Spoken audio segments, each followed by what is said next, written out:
Hello and welcome back to Sharewala. Quickly discuss करेंगे कल की Nifty bank Nifty strategy. Now starting with the Nifty bank daily chart. सबसे पहले clearly एक pattern आप यहाँ पे देख पाएंगे जिसको हम रिवर्सल पैटर्न बोलते हैं। ठीक है, continuous higher top higher bottom बनाने के बाद पिछले कुछ दिनों से मार्केट में एक रिवर्सल फॉर्म होता हुआ नज़र आ रहा है। अभी कल के दिन ये रिवर्सल कंटिन्यू होगा या कॉन्फर्मेशन इसका मिलेगा कि नहीं, ये कल के सेशन में पता चलेगा। बट 3 दिन पहले का कैंडल अगर आप देखेंगे, मतलब 3 सेशंस पहले का जो कैंडल बना था that was a reversal candle, और उसके बाद अगर ये फॉल्स इंडिकेशन होता तो इस रिवर्सल कैंडल का जो हाई है ये ब्रेक होना ज़रूरी था, बट वो ब्रेक नहीं हुआ। देन एक गैप डाउन के साथ मार्केट ओपन हुआ एंड देन अगेन एक ऊपर की साइड में ही क्लोज हुआ था सेकंड सेशन में। एंड देन जो आज का सेशन था which was the third session, तो उसमें क्लियरली एक बियरिश कैंडल फॉर्म होता हुआ नजर आ रहा है। ऑल्दो डाउन साइड में निफ्टी बैंक के लिए एक सपोर्ट प्रेजेंट है which is 10 DMA and 20 DMA, जो कि एक ही जगह पे मर्ज कर रहा है। जब तक ये 10-20 DMA सपोर्ट पे है विच इज़ अप्रॉक्सीमेटली एट 41,000, तो जब तक ये 41,000 का जो लेवल है ये इंटैक्ट है तब तक चांसेस है कि इस जोन से मार्केट वापस से पुल बैक ले। बट अगर ये 10-20 DMA ब्रेक होता है तो वहाँ से सेलिंग प्रेशर इंक्रीज होता हुआ नज़र आएगा, और हो सकता है मार्केट अपने नीचे जो ये 200 डेज एक्सपोनेंशियल मूविंग एवरेज है इसको टच करने की कोशिश करे। तो यहाँ आपको थोड़ा सा कॉशियस रहना है। नाउ आ जाते हैं निफ्टी 50 के डेली चार्ट पे, और क्लियरली यहाँ पे देखेंगे कि आज के दिन का जो कैंडल है ये एक एनगल्फिंग कैंडल टाइप फॉर्म हुआ है, और नीचे जो इसका 10 DMA है और 200 DMA है यहाँ पे एग्जैक्टली मार्केट ने सपोर्ट लिया है। अब देखना यह है कि कल अगर इस लेवल के ऊपर सस्टेन कर पाता है तो शायद हम एक पुल बैक देख सकते हैं, बट अगर ये स्लिप हुआ नीचे की तरफ तो एक डाउन साइड का रैली आपको टुवर्ड 17,450 फॉलोड बाय 17,250 तक मार्केट जाता हुआ दिख सकता है। 17,250 जो कि लेटेस्ट स्विंग लो है, वहाँ तक एक स्ट्रॉन्ग सपोर्ट है मार्केट के लिए उस लेवल पे। तो अगर मार्केट किसी वजह से उस लेवल पे जाएगा तो वहाँ से एक मेक और ब्रेक वाला डिसीजन होगा। अगर वो ब्रेक होता है तो फर्दर सेलिंग प्रेशर काफ़ी बढ़ सकता है, और अगर वहाँ से पुल बैक लेता है तो अगेन हमें ऊपर की तरफ 17,750 800 तक के लेवल्स दिख सकते हैं।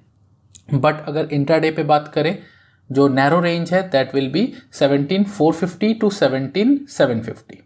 Now coming to the intraday chart, आज हम OI चार्ट को एनालाइज नहीं करेंगे बिकॉज कि आज ही के दिन हमारा एक्सपायरी ख़त्म हुआ है, तो डेटा कुछ भी कंपाइल ढंग से नहीं हुआ होगा, सभी क्रूड फॉर्म में होगा। तो जो भी हमारा OI चार्ट होगा वो कल के दिन पॉपुलेट होगा, तो कल उसको एनालाइज करेंगे तो ज़्यादा बेटर है, आज करके कोई फ़ायदा नहीं है। तो आज प्योरली हम सिर्फ चार्ट के बेसिस पे जो भी लेवल्स है उनको मार्क करेंगे और उसके अकॉर्डिंगली ट्रेड करेंगे। नाउ निफ्टी बैंक की बात करें तो 41,500 से 41,450 अब एक रेजिस्टेंस बन चुका है। अगर कोई पुल बैक कल के दिन आता है तो आपको वेट करना है 41,500 से 41,450 के आसपास। अगर मार्केट आके थोड़ा रेजिस्टेंस फेस करता है और कोई रिवर्सल कैंडल या रिवर्सल पैटर्न फॉर्म करता है तो उस केस में आप फ्रेश शॉर्ट के लिए जा सकते हैं with stop loss just above this level. ठीक है, तो छोटे स्टॉप लॉस के साथ आपका टारगेट यहाँ पे अच्छा खासा मिल सकता है। उसके नीचे अगर बात करें तो जो आज के दिन का लो रहा है दैट इज़ अप्रॉक्सीमेटली 41,200। अगर ये ब्रेक होता है तो उस केस में 41,000 तक के लेवल्स अप्रोच करने की कोशिश कर सकता है मार्केट। बट अगेन 41,000 से 49,900 एक सपोर्ट जोन है, यहाँ पे 100 पॉइंट्स का सपोर्ट जोन है, इस बीच में ट्रेड नहीं करना है। तो 41,000 अगर आप यहाँ पे एंट्री बना भी रहे हैं तो थोड़े बहुत प्रॉफिट अगर आपके आते हैं तो उसको बुक कर लीजिए या फिर उसको ट्रेलिंग करते हुए जाइए। और 41,000 के आसपास आके, क्योंकि होल नंबर भी है तो यहाँ पे आके राउंड फिगर है तो यहाँ पे आके आप बुक कर सकते हैं।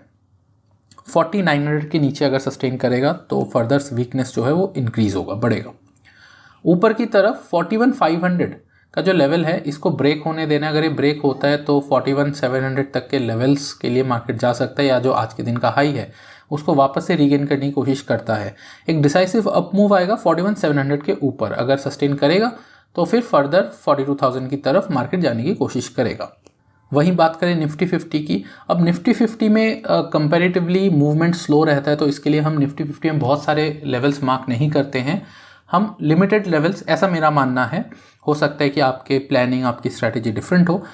मेरा ये मानना है कि निफ्टी 50 में जब भी आपको उस पर्टिकुलर लेवल पे मिले तो आप एंट्री बना सकते हैं, बट बीच में अननेसेसरी के ट्रेड्स पिक करने में कोई फ़ायदा नहीं है। उसमें प्रीमियम डीके भी होता है और आपको फिर काफ़ी लंबे टाइम तक बैठे भी रहना पड़ सकता है। तो मैं थोड़ा सा इस वजह से अवॉइड करता हूँ निफ्टी 50 का बीच में से कहीं से भी ट्रेड पिक करना। लेवल्स क्या रहेंगे देखिए, 17,650 अगर इसके ऊपर सस्टेन करता है तो 17,750 से 17,800 तक अप्रोच कर सकता है निफ्टी 50। अदरवाइज अगर कल के दिन एक पुल बैक होने के बाद 17,650 तक आके इस लेवल पे आके रेजिस्टेंस फेस करता है और रिवर्सल बनाता है तो उस केस में एक शॉर्ट का पोजीशन बनाया जा सकता है with stop loss just above this level. तो 17,650 will be the immediate resistance. Support की बात करें तो 17,550 नीचे की तरफ सपोर्ट है हमारा, अगर ये ब्रेक होता है तो 17,450 तक आपको दिख सकता है। ऑन अ ब्रॉडर रेंज जो मेजर सपोर्ट है दैट इज़ ऑन 17,250। तो अगर डाउन साइड में मार्केट जाने की कोशिश करता है तो 17,250 मेजर सपोर्ट है, वहाँ तक अगर मार्केट जाएगा तो वहाँ पे जाने के बाद हो सकता है कि एक पुल बैक हो और उस रेंज को मार्केट रेस्पेक्ट करे। तो फिलहाल के लिए जो ब्रॉडर रेंज है दैट इज़ 17,800 टू 17,250, ये आप मान के चल सकते हैं। सो आज के लिए इतना ही। अगर वीडियो आपको इन्फॉर्मेटिव लगा तो चैनल को सब्सक्राइब कर लें, बेल आइकन को ज़रूर दबाएं ताकि डेली वीडियोस आप मिस आउट ना करें। Thank you, have a nice day.